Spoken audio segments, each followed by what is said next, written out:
गणना होगी तो बहुत भारी बहुमत। कर्नाटक के चुनाव बहुत महत्वपूर्ण है। डायरेक्ट फाइट भाजपा कांग्रेस की है और बीजेपी ने पूरी ताकत के साथ वहां कैंपेन किया। प्रधानमंत्री, गृह मंत्री, सब नेता छोटे बड़े वहां गए, लेकिन जो मुद्दे थे उसको कांग्रेस ने उठाया। और मैं समझता हूं कि वहां पर अब तक का जो बहुमत हमको नहीं मिला, उससे ज़्यादा बहुमत कांग्रेस पार्टी को कर्नाटक में मिलेगा। इस प्रचार में, इलेक्शन कैंपेन में जिस प्रकार के शब्दों का प्रयोग हुआ और ख़ासकर हमारे राष्ट्रीय अध्यक्ष खारगे साहब के को धमकी दी गई, उनको, उनके परिवार को जान से मारने की, उस पर भी केंद्र सरकार, राज्य सरकार ने कोई पुख्ता कदम नहीं उठाए। तो ये एक निम्न स्तर की राजनीति है और इसका हम सबको खंडन करना चाहिए। मैं कड़े शब्दों में इस प्रकार की वारदातों की निंदा करता हूं और उम्मीद करता था कि भाजपा के लोग इस प्रकार का पक्षपात रवैया नहीं अपनाएंगे। और खारगे साहब जी को जो धमकी मिली वो एक तरह से बौखलाहट का परिचय था। साथियों, आप ये भी जानते हैं कि एक बात तो और स्पष्ट हो गई है। सामान्य मुख्यमंत्री जी का भाषण परसों धौलपुर में हुआ और उस भाषण को सुनने के बाद मुझे ऐसा लगता है कि सामान्य मुख्यमंत्री जी की नेता आदरणीय श्रीमती सोनिया गांधी जी नहीं है, बल्कि उनकी नेता वसुंधरा राजे सिंधिया जी हैं। उनकी नेता सोनिया गांधी जी नहीं हैं, बल्कि उनकी नेता वसुंधरा राजे सिंधिया जी हैं। और एक तरफ ये कहा जा रहा है कि हमारी सरकार को गिराने का काम भाजपा कर रही थी, दूसरी तरफ कहा जाता है कि सरकार को बचाने का काम वसुंधरा जी कर रही थी। तो ये जो विरोधाभास है, इसको समझाना चाहिए। आप कहना क्या चाह रहे हैं, ये स्पष्ट कर देना चाहिए। आप सबको मालूम है, सरकार बनने के बाद मैं प्रदेश का उप मुख्यमंत्री था, प्रदेश अध्यक्ष था, और 2020 में देशद्रोह, राष्ट्रद्रोह के मुकदमे में मेरे पर कार्रवाई करने की कोशिश की गई थी। अनेक ऐसे प्रकरण हुए और हम सब लोग, और मैं स्पष्ट करना चाहता हूं कि मैं और हमारे कुछ साथी सरकार में नेतृत्व परिवर्तन चाहते थे। अपनी बात को लेकर हम दिल्ली भी गए और अपनी बातों को रखा। उसके बाद अखिल भारतीय कांग्रेस कमेटी ने लगातार चर्चाएं हुई और आज वो दुनिया में नहीं है, स्वर्गीय अहमद पटेल साहब, लेकिन उनके माध्यम से सब नेताओं से मुलाकात हुई और एक कमेटी का गठन हुआ, एआईसीसी ने किया। उसमें माखन साहब, वेणुगोपाल जी और अहमद पटेल जी सदस्य थे और उस कमेटी का एक काम था। और कमेटी जब गठन हुआ उस समय हम सबकी बात सुनकर हमारी बातों को एक्सेप्ट किया गया और एक रोड मैप तैयार किया गया। बहुत सारी बातें उसमें थी, मैं उसका उल्लेख नहीं करूँगा, लेकिन कमेटी का गठन हुआ और उसके बाद से हम सब ने, चाहे वो राज्यसभा के चुनाव हों, चाहे विधानसभा में मतदान हो, पार्टी का प्रचार हो, कांग्रेस को मजबूत और ताकतवर बनाने के लिए हम सभी साथियों ने जी जान से कोशिश की और मेहनत की। और 2.5 साल का जो कार्यकाल निकला वो इस बात का प्रतीक है। अनुशासन तोड़ने का काम कभी भी किसी ने नहीं किया। मुझे बहुत कुछ कहा गया, कोरोना, गद्दार, निकम्मा आदि, और जो ये आरोप परसों लगाए गए, ये 2.5 साल से मैं आरोप सुन रहा था, लेकिन हम अपनी पार्टी को और सरकार की छवि को नुकसान नहीं पहुंचाना चाहते थे। इसीलिए मुझे लगा कि जो प्रकार का भाषण दिया गया, मैंने पहली बार देखा कि अपनी सरकार को, अपने ही विधायकों को, अपने नेताओं को बेइज्जत और बदनाम करने का काम हो रहा है। कांग्रेस के विधायकों को तो बदनाम करने का काम हो रहा है और भाजपा के नेताओं का गुणगान हो रहा है। ये समझ से परे है। इस प्रकार का जो काम हुआ वो बड़ा गलत है। और हम सब लोग जो दिल्ली में गए थे अपनी बात को रखने के लिए, किन लोगों पर आरोप लगाए जा रहे हैं? ऐसे लोग जो पब्लिक लाइफ में 30, 40, 45 साल से हैं, 3 दिन पहले मैं बाड़मेर में था। सम्मानीय हेमाराम जी 1980 से विधायक हैं। उनकी क्या छवि है, मतदाता, पब्लिक, उनके क्षेत्र के लोग उनको अच्छी तरह जानते हैं, उनकी क्या क्रेडिबिलिटी है और क्या पब्लिक लाइफ में उनका अब तक का इतिहास रहा। ओला साहब जिनके स्वर्गीय पिताजी 1957 से चुनाव लड़ रहे हैं, बड़े बड़े पदों पर रहे, और हेमाराम जी ने तो अपने नौजवान बेटे की मौत में और याद में एक छात्रावास बनाया है। 100 करोड़ की ज़मीन तो उनकी बाड़मेर में निजी ज़मीन को उन्होंने दान किया समाज के लिए, लोगों के लिए। पैसा इकट्ठा कर 22 करोड़ का एक हॉस्टल बनाया 150 बच्चों के लिए, गरीब बच्चों के पढ़ने के लिए। इन सब लोगों पर इस प्रकार के आरोप लगा देना मैं समझता हूं बहुत गलत है, बहुत निंदनीय है, और मैं सिरे से इन बेबुनियाद और झूठे आरोपों को नकारता हूं। बहुत से साथियों को मंत्री बनाया इस सरकार के अंदर, बड़े बड़े पद दिए गए, कोई चेयरमैन है, कोई कॉर्पोरेशन में मेंबर है, कोई पार्टी के पदों पर बैठे हैं। 3 साल हो गए। ऐसे लोग जो पब्लिक लाइफ में रहे, जिन्होंने अपना नाम कमाया, जिनकी एक साख है, उन पे आरोप लगा देना कि आप चंद रुपए में बिक गए, मैं इसको बहुत गलत मानता हूं। और 3 साल से कोई कार्रवाई आपने नहीं करी, ये बहुत बड़ा सवाल उठता है।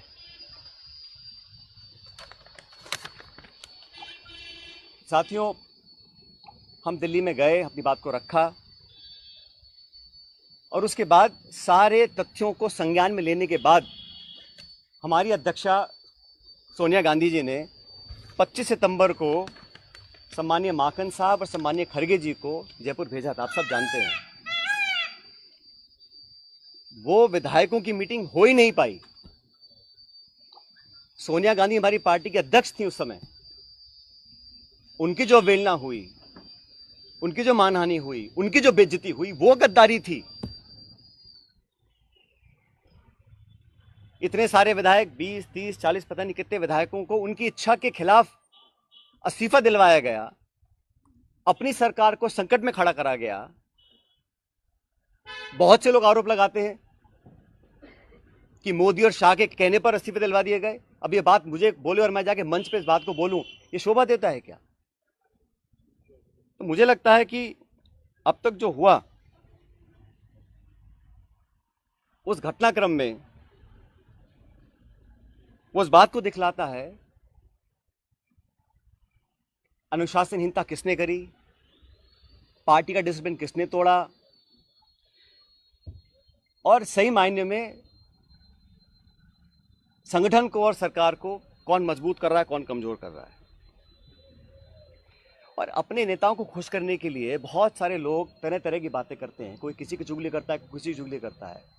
मुझे बहुत सारे लोग आके बहुत सारी बातें बोलते हैं कि यहाँ हजारों करोड़ का घोटाला हो गया, यहाँ ये स्कैम हो गया। इन्हीं बातों को मैं मंच पर आकर इनका बखान करूं, ये शोभा नहीं देता, ये गंभीर राजनीति का परिचय नहीं है।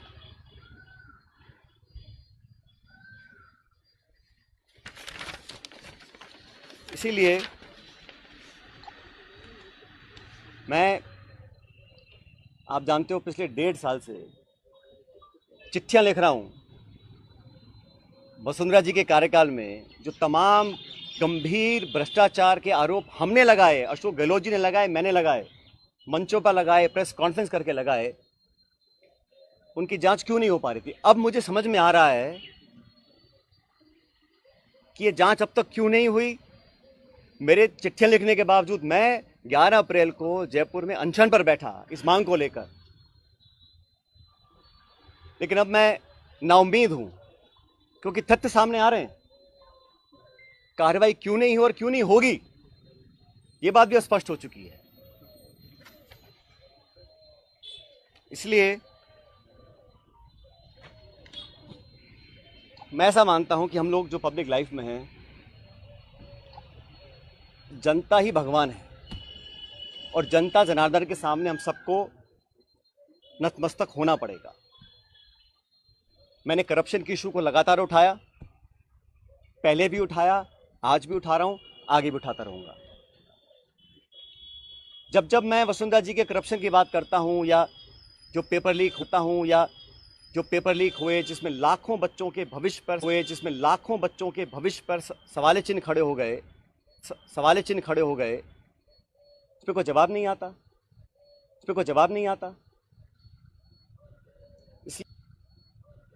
इसलिए साथियों मैंने निर्णय लिया है कि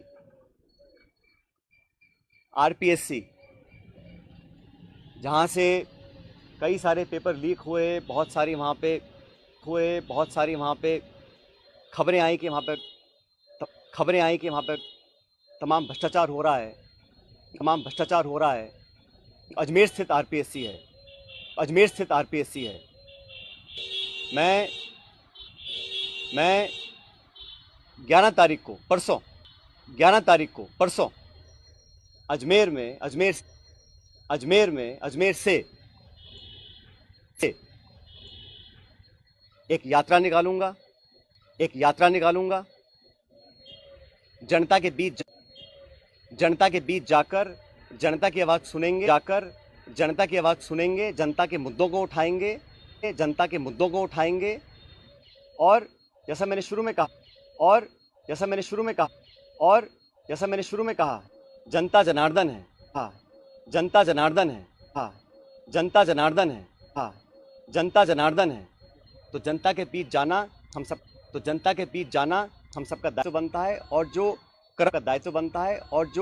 करप्शन के इश्यूज हैं, जो नौजवानों के इश्यूज हैं, जो पेपर लीक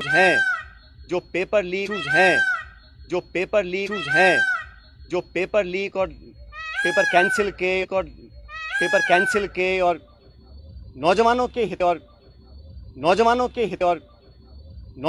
हितों से जुड़े मुद्दे हैं, उनको उठाकर मैं एक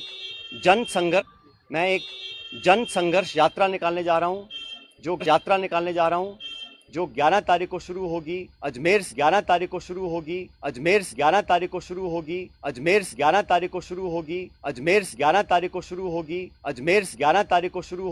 अजमेर से और जयपुर की तरफ हम लोग आएंगे।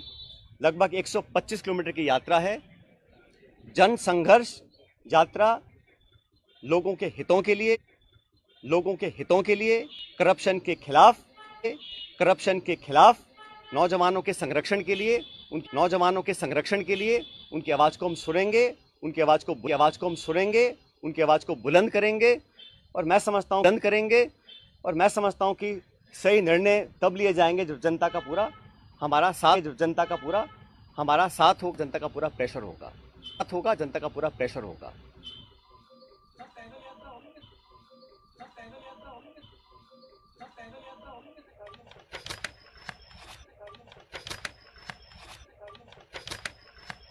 पद यात्रा है।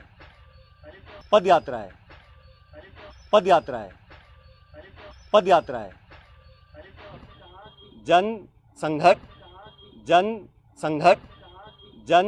संघर्ष पद यात्रा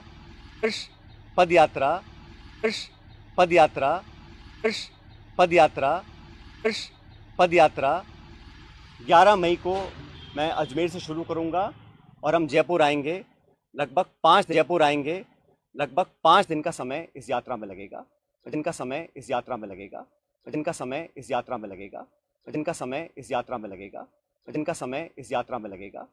मैंने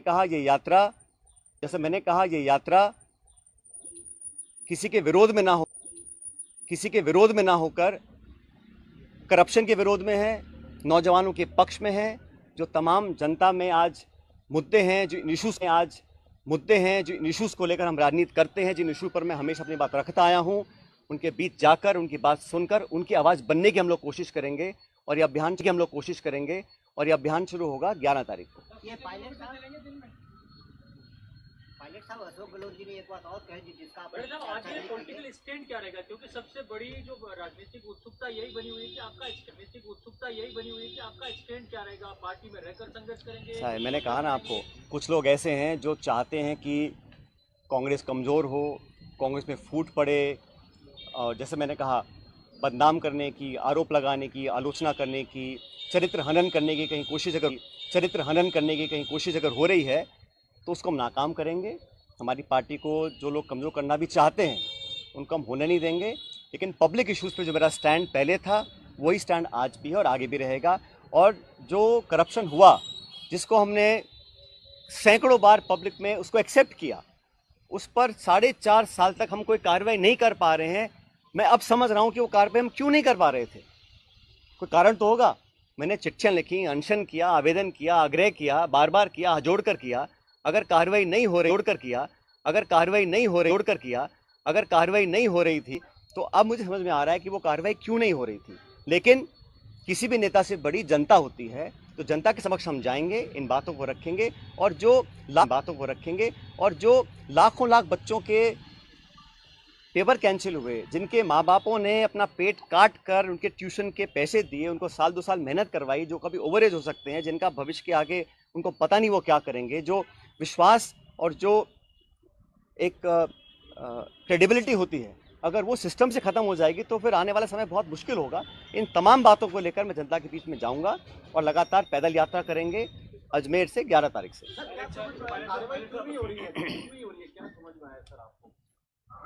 मैंने कहा ना, मैंने जो धौलपुर का भाषण सुना माननीय मुख्यमंत्री जी का, उसको सुनने के बाद अब मैं समझ गया हूं कि वो कार्रवाई अब तक क्यों नहीं हुई और मेरे तमाम आग्रह करने के बाद भी क्यों नहीं हो रही। मैं समझ गया क्यों नहीं हो रही है। वो कह तो रहा हूं मैं आपको।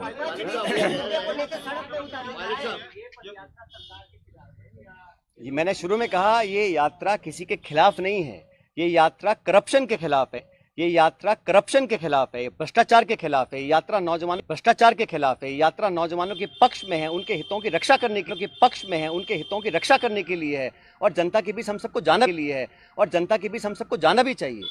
हम जनता के बीच जाएंगे चाहिए, हम जनता के बीच जाएंगे नहीं, और हम अपने ही विधायकों को, अपने ही मंत्रियों को, अपनी सरकार को बदनाम करते रहेंगे, बेइज्जत करते रहेंगे, तो हम जनता के बीच चुनाव लड़ने कैसे जाएंगे 6 महीने के बाद।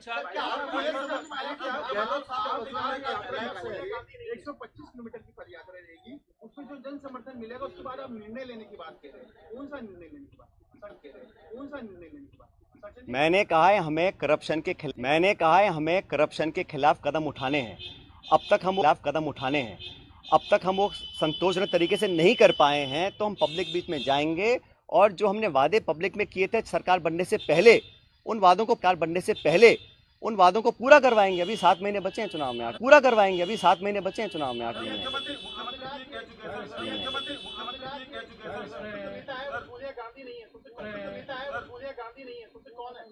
मैंने कहा ना आपको शुरू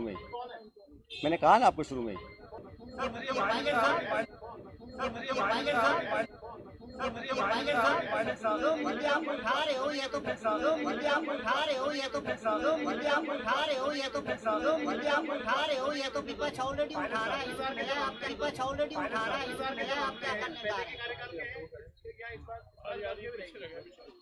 भाई करप्शन तो कहीं पर भी हो, उसके विरुद्ध हम, चाहे वो कांग्रेस पार्टी हो, हमारी सरकार हो, हम तो खुद ही कह चुके हैं कि हमारी जीरो टॉलरेंस है करप्शन के खिलाफ,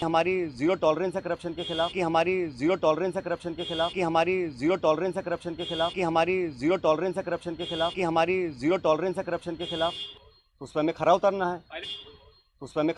है।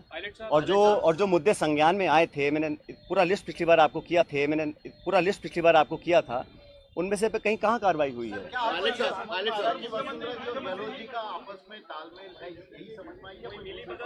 भाई मैंने कुछ नहीं कहा आपको, मैंने इतना कहा कि धौलपुर के परसों के भाषण के बाद मुझे समझ में आ गया है कि कार्रवाई अब तक क्यों नहीं हुई। कोई कारण तो होगा ना। जिस बात को मैं 5 साल लगातार बोल रहा हूँ, सरकार में आने के बाद नहीं कर रहा हूँ, तो क्या कारण थे? वो कारण सामने आ गए। सर उसी भाषण में मुख्यमंत्री ने कहा कि AICC से पैसा दिलवा देंगे। उसी भाषण में मुख्यमंत्री ने कहा, ये इसका जब ऐसा है, मैंने आपको शुरू में कहा कि मैं किसी पे आरोप लगा दूं कि इसने 1000 करोड़ खा गया, 10,000 करोड़ खा गया, 1 लाख करोड़ खा गया, उसका कोई मतलब नहीं है। पब्लिक लाइफ में अगर तथ्य प्रमाण किसी के पास हैं तो कार्रवाई कर देनी चाहिए थी, अब तक क्यों नहीं करी। और ये जो पैसे की बात है, जिन लोगों का पूरा राजनीतिक जीवन सिर्फ पैसे के दम पर पनपा हो, शायद उनको हर चीज में पैसा नोट दिखाई देता है। ऐसा नहीं है, पब्लिक है।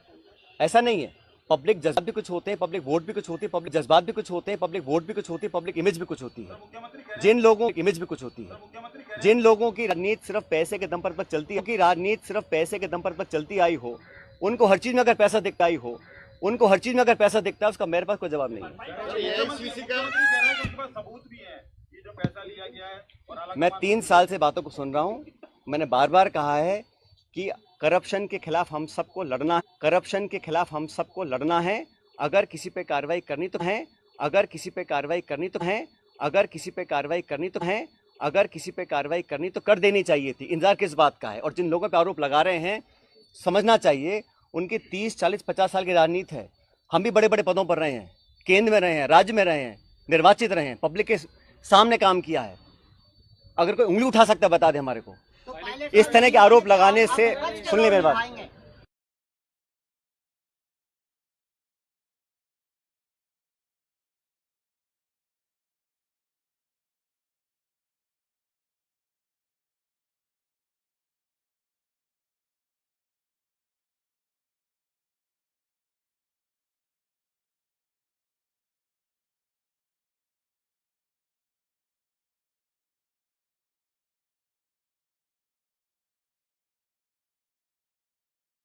अरे मैं कह रहा हूं, किसी को किसी भी करप्शन के चार्ज कहीं किसी पर भी हो, अगर तथ्य हो तो कार्रवाई कर देनी, अगर तथ्य हो तो कार्रवाई कर देनी चाहिए। अब तक क्यों नहीं करी कार्रवाई किसी ने भी?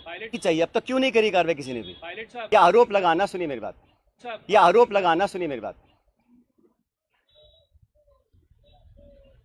विधायकों पर, कांग्रेस के विधायकों पर, जिनके दम पर हम मुख्यमंत्री बने हैं, सोनिया गांधी जी जिनके आशीर्वाद से मुख्यमंत्री बने हैं, आप उन्हीं को बदनाम करेंगे, उनकी आलोचना करेंगे, उनको बेइज्जत करेंगे, तो पब्लिक सवाल नहीं पूछेगी हमसे 6 महीने के बाद।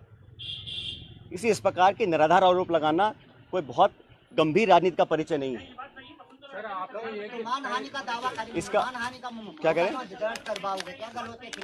मैं कह रहा हूँ ना, एक तरफ तो आरोप लगा रहे हैं कि भाजपा सरकार गिरा रही थी, दूसरी बात कह रहे हैं कि वसुंधरा सरकार बचा रही थी। तो मैं समझ नहीं बोलना क्या चाह रहे हैं, कौन गिरा रहा था, कौन बचा रहा था? हमारा सब समझौता दिल्ली में हो गया, कमेटी ने निर्णय ले लिया, हम सब समझौते के बाद जयपुर आए, सदन में पेश हुए, हम सब ने एक स्वर से अपनी सरकार का समर्थन किया, हर मतदान कांग्रेस के पक्ष में किया, राज्यसभा का चुनाव हो, मध्य विभाजन हो, हर जगह 2.5 साल से हम सब लोगों ने अपनी कथनी करने में कोई फर्क नहीं रखा। मैं तमाम अपनी आलोचना सुनने के बाद जो मुझे कहा आप सब जानते हैं, मैं भी तर्क दे सकता था, जवाब दे सकता था, लेकिन मैंने शासन में रहा, मुझे पार्टी की चिंता है, सरकार की चिंता है, मुझे पार्टी की चिंता है, सरकार की चिंता है, इसलिए मैंने बोला नहीं। लेकिन इस प्रकार के पब्लिक प्लेटफॉर्म पर आकर अगर कोई किसी का चरित्र हनन करेगा, तो उसका जवाब तो जनता को देना ही पड़ेगा। क्या आपको पार्टी छोड़ने के लिए मजबूर किया जा रहा है? मैं यात्रा निकाल रहा हूँ पब्लिक इश्यूज को लेकर, और मैंने कहा अगर कोई चाहता है कि कांग्रेस ने कहा ना, अगर कोई चाहता है कि कांग्रेस को कमजोर करने की कोशिश करेगा तो उस कोशिश को हम नाकाम करेंगे।